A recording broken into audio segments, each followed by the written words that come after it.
Hello,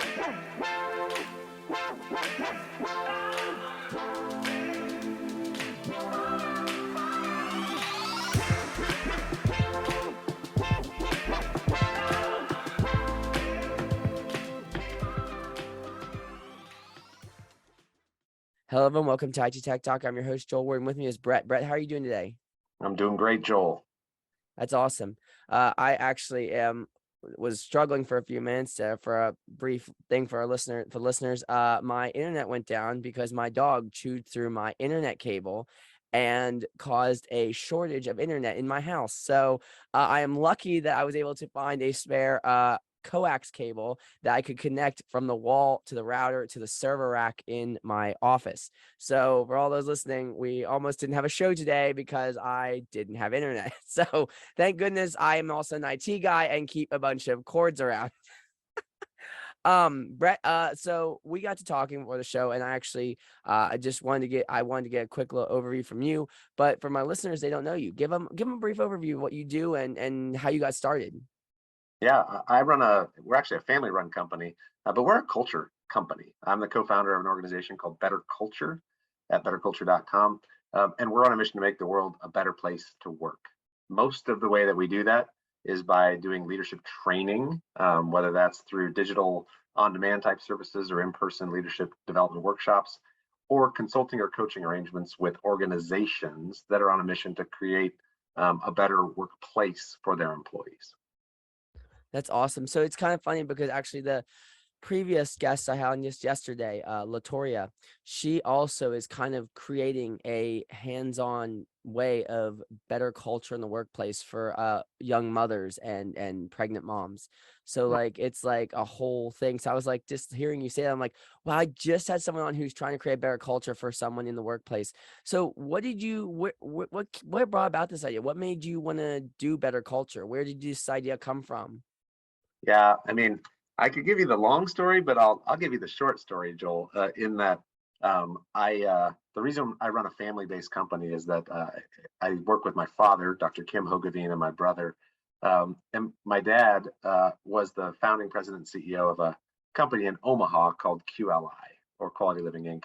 And QLI provides medical services in a unique way that I won't get into. But when he was starting that company over 30 years ago, he kind of got roped into doing it. It was a nonprofit, and he told the board, "Look, if I'm going to help build this organization, you need to know I don't know that much about medicine and healthcare. I don't know that much about business. What I think I know something about is culture. And so I'm going to go in all in on people and culture, and assume that if I can build the darndest culture that my employees have ever seen, that will help me attract and retain talent, and that talent will actually figure out how to run this business because I don't know how to do it." And so if you flash forward about, I don't know, 20 years from when he started the business, QLI became the largest center of its kind in the United States. And they were having all kinds of opportunities to expand and grow, and patient referrals, and they were named Omaha's #1 best place to work 5 times in a row that they participated. And so I sort of got excited about what he was doing. I spent some time at QLI myself. And after I learned a little bit, I said, can we take this message to the world? What can we do to help other organizations that want to be better places to work? And that's how we got started with Better Culture. So do you like travel around? What does Better Culture do? Like, does it go into businesses, like basically goes in and helps fix the culture of the business, or how do you make this company work? Yeah, well, we sort of have a fundamental philosophy that great workplace cultures, there's first, you got to measure your culture. You got to have some sense of where are you healthy or not? Is there a big gap between where you are today, how your employees feel, and where you want to be? But once you have a sense of where you're at and where you want to be, there are really 2 methods that you can undertake to try to improve the employee experience. And one approach is to kind of come from the top down, which is really working with your leaders and your leadership group and your leadership team. What can they do through their influence as leaders to create a better, stronger workplace? And the other approach is more bottom up. How can I get every employee in the organization to be more aligned with our company values, to feel more empowered, to understand that they're leaders in their own right, and to give them ideas on what they can do to create better culture from the bottom up. And so we have training programs, and we have specifically tools and software programs that help companies do both of those things: build better culture from the top down via leadership development offerings, and from the bottom up via a new software product that we've built called the 20 Tenets of Culture. That's pretty awesome. So you're just basically fixing businesses that just need help growing and getting a better culture within the business from leadership down. That's pretty awesome. I think there's a lot. I've noticed in the years, I'm only 31, but in the years I've been in the workforce, and even working at my father's company for the last 14 years, I've noticed that like the culture, like you have like a mixture of people coming together, like from different walks of life, and you need to all get along under the same roof. So I think that's pretty awesome what you're doing. So basically you help people get along, help them grow, help them succeed to build the business better. Is that what kind of I'm getting the gist of? Yeah, I mean, another way to think about it from a process perspective. Step number one, uh, uh, understand the culture you have. How do your employees feel when they show up to work? How do they feel about their company? How do they feel about their managers? How do they feel about where they work and the work that they do, et cetera? Step two, get clarity of thought on the culture you'd like to have.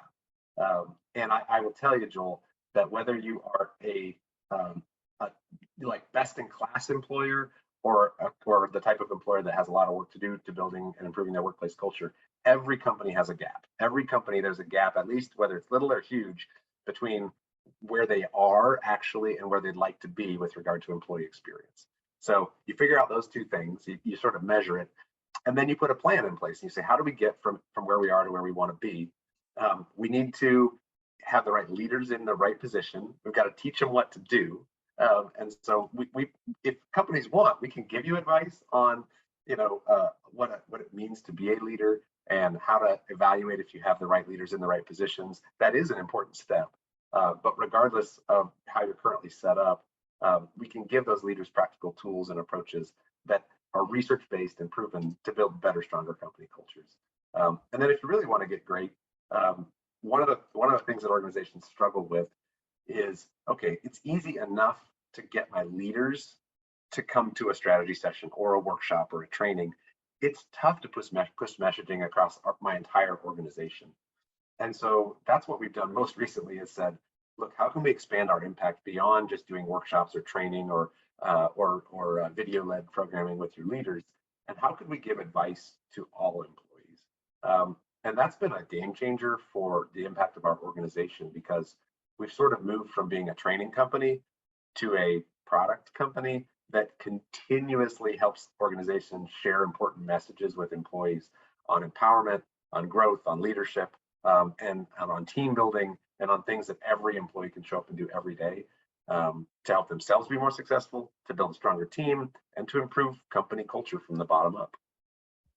That's awesome. So tell me a little bit about the like the what size companies do you work with? That's what I'm trying to ask. What size companies do you work with? Do you work with large Fortune 500s, startups? What kind of companies do you work with this program? Yeah, the ideal company size for us, and we work with larger and we work with smaller, but somewhere between 50 and 500 employees is a good size for us. Um, and the reason that I say that is oftentimes in our old business, we used to do a very high touch management consulting business where everything we did was in person. And under that business, we could work with really big companies and we could sit down and we could work with their team and we could build custom programming. Increasingly with BetterCulture, we want to build products and tool sets that are that'll make an impact immediately, that don't have to be customized, that don't have to be adjusted. And most of the time, it's organizations between 50 and 500 people that when we show them what we've built and how it could help them, they just say, "We love this. Thank you. Let's start tomorrow." And that's really the type of client that we built these digital products for, because it's harder to customize them. It's harder to make them match to a specific company's very specific, strategy plan or values or other things. And as you work with larger companies, for good reason, things typically need to be more customized for the work that they do. And we still do that via the other side of our business, but for the most part, we're targeting that small to medium-sized company. Awesome. A quick question off of the beginning of our talk. You said your dad, and your brother work in this company. Mhm. Do you have other employees, or is it just you three that manage and build the business together? No, we have a team of six, Okay. and so we have some terrific team members that help, whether that's product development or marketing and distribution or business outreach, sort of sales, business development. We also do some keynote speaking, and we've got one of our employees that's mostly focused on finding opportunities for us to spread our message from the platform and to do more traditional outreach, whether that's media or whether that's public speaking. That's awesome. So it's kind of, I think that's how we got connected. I think someone reached out to me from or saw my show. I don't know. There is like one of the things that's great about having a podcast is a lot of people use this B2B, business to business personality, where they'll use podcasts as a way to produce their brand and get it out there. Yeah. And a lot of people on my show usually like their staff reaches out to me, or they will reach out to me personally. And what's great about it is I get to talk to people like you and get to hear stories from different like businesses and different areas and walks of life, and get to tell your story about what you do and how you got started. And that's what I like about podcasting, and what I like about hearing about your people like you and your stories, is like there's so many different aspects of business that hasn't even like I haven't even touched on. So it's like every time I interview someone new, like I'm interviewing you today, it's like hearing about better culture. It's like, wow, like this exists in the workplace. Like I didn't know that. And it's like there's so many different avenues out there. So at better culture, where do you see the company going in the next few years? What is your plans? What is your goals to do? Like you have any like strategy to take the company farther, or like are you pretty settled at where the company's at right now? Yeah, I would say we have two strategies, two business initiatives that, if I come back on your show in a couple of years, that I'd love to say, hey, look, here's what we've done. Here's what we've made progress on. The first is we would like to double down on our investment in building tools and products that are designed not for us to use, but for our clients to use. And so we're we're sort of on a mission to say, when there's an organization that's saying our people practices matter, the culture that we have matters. We know there's a gap between where we want our culture to be and how our employees are telling us that it is today. And we need a strategy to close that gap. What we want to do is to be the solution to especially the one person in an organization that wants to grab the reins and say, let me take the lead on helping our organization put a strategy in place to close that gap, to create a better culture. And so we're going to be building tools, resources, processes, and maybe a little teaser here, but maybe even a certification for people who want to be drivers of culture. And now this doesn't need to be a full-time position. We played at some point with the idea of calling this sort of a chief culture officer certification. But I think that's the wrong term, because I don't want to give people the impression that this is a full-time job. If you're a CEO and you care about culture, you should be the culture driver, and we can give you ideas that will help you be more effective. If you're the head of HR or the chief people officer, great. You may, and you're the most passionate about your people practices and your culture. Terrific. You are the culture driver in your organization. Let us give you some ideas and some tools that'll help you close that gap. And so we're going to be creating processes, maybe a book, maybe a conference or a summit that'll do certifications for folks that want to create, to move their organizations forward.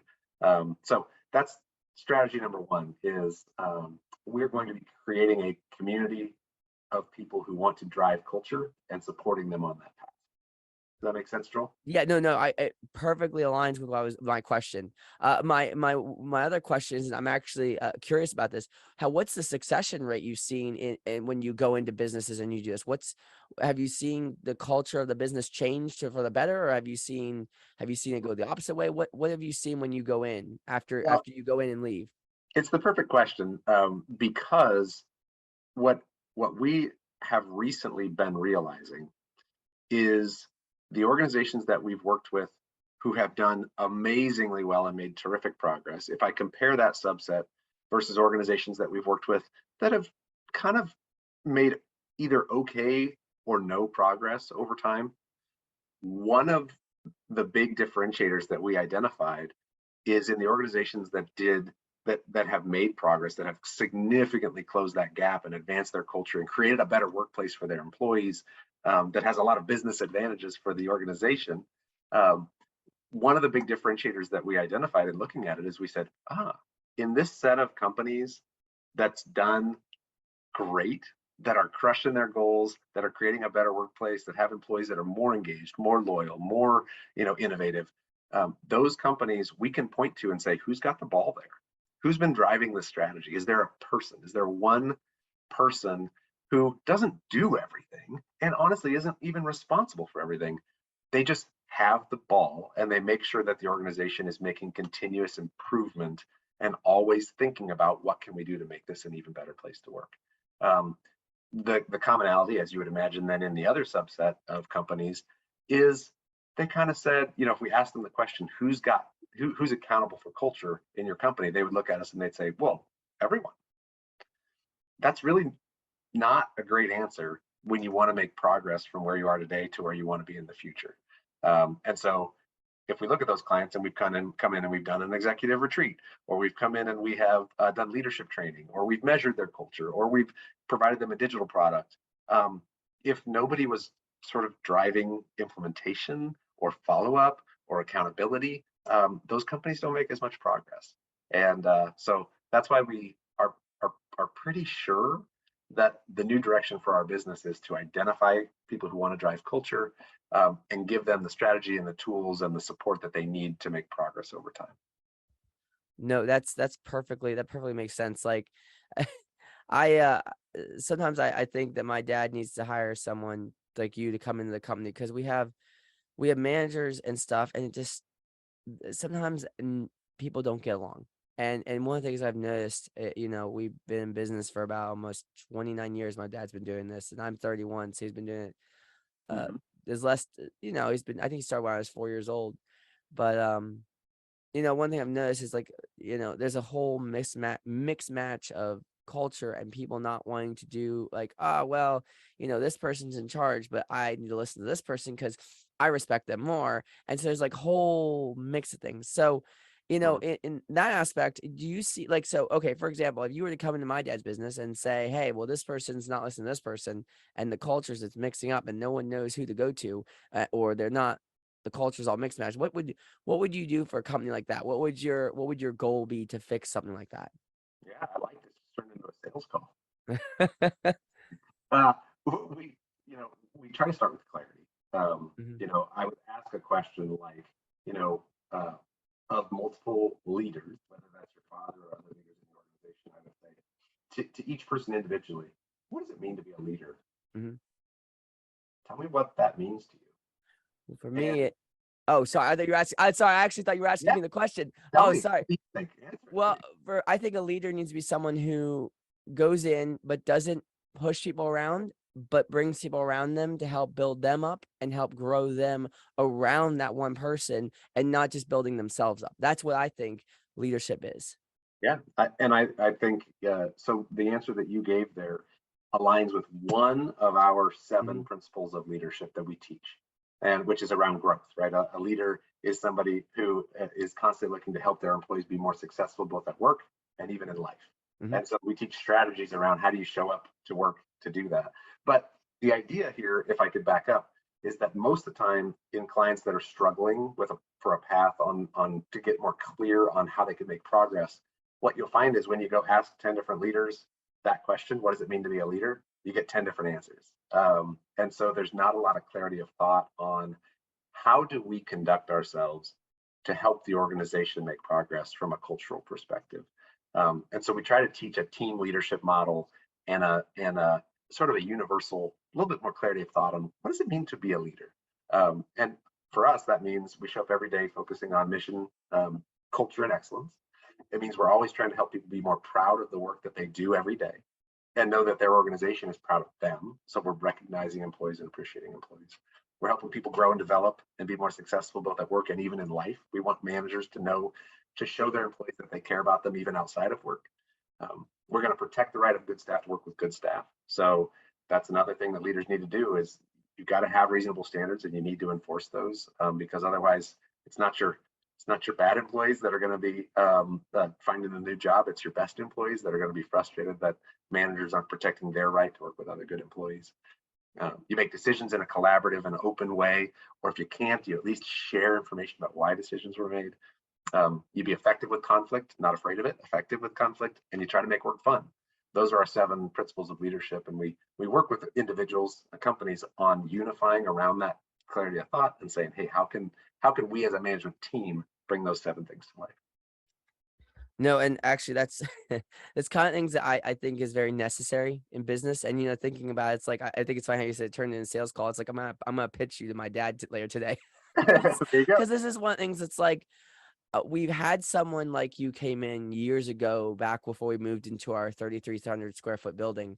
It was when we were in our I think it was like 300 square foot building, and we only had so many employees. And now that we're in a bigger building, more employees, I think there needs to be some kind of like someone like you come in and say, hey, we have this product. We are going to teach you how to build better establishment in your workplace. And I would love to see that happen because, like you were just saying, and actually I want to back up what you were saying about how the good employees will leave because they can't work with other employees. We've had so many of our really wonderful, been there 20 years employees walk out because they are tired of how the managers are being treating them. And it's like these managers are getting promoted for stuff like, oh, good, you've been there so long, but then other people who've been there longer aren't getting promoted. So it's like my dad is a very big into dairy science. He's great with dairy science. He's great with agricultural science.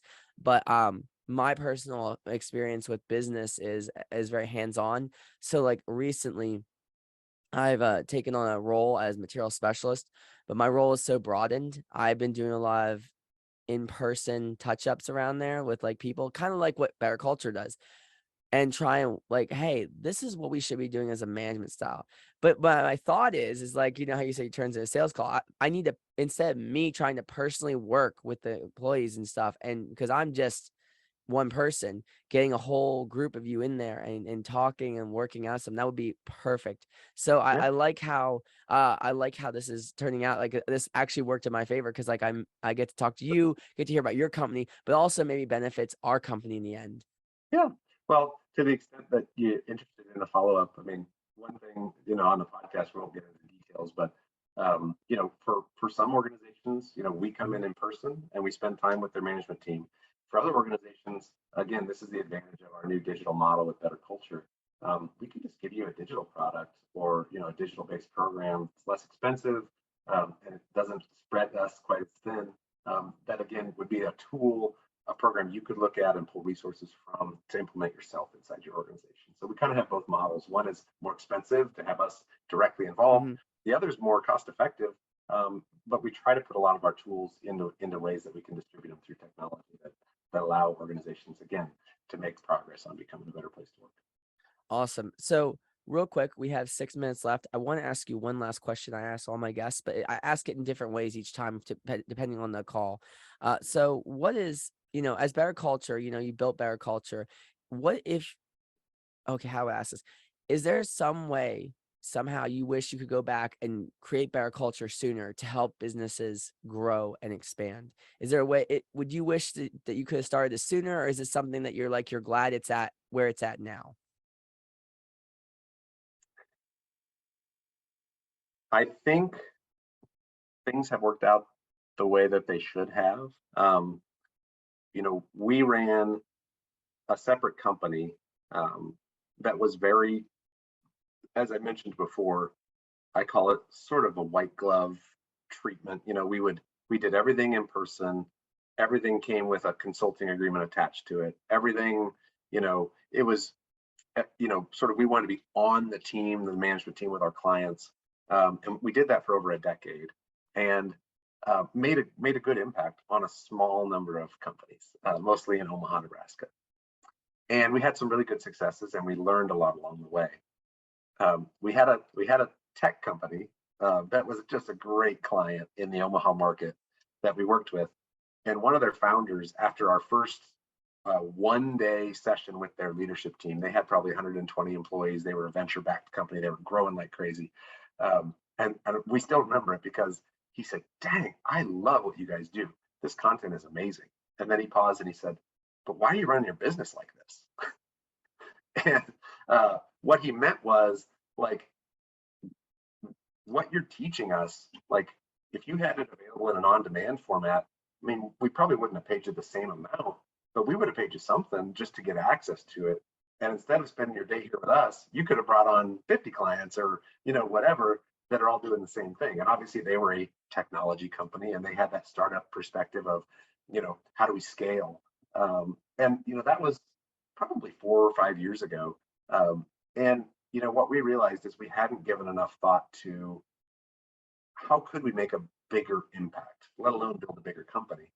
And so that's really that, and subsequent discussion and reflection was why we created BetterCulture. And BetterCulture is a digital brand. So our previous company was more of an in-person organization. And so I think the timing was right, Joel, for when we shifted to BetterCulture, where we shifted to that digital model. I think we needed that decade of actual hands-on learning and experience before you try to codify something into a scalable model.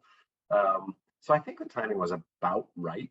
But if there was something that I was going to go back and do differently, it would have probably been thinking about how you could, our mission now is to make the world a better place to work. And we mean that, to make the world a better place to work. But we only started thinking that way 3 years ago. If you go back 7 years, it was, hey, how can we find one more client that we could help in the Omaha market?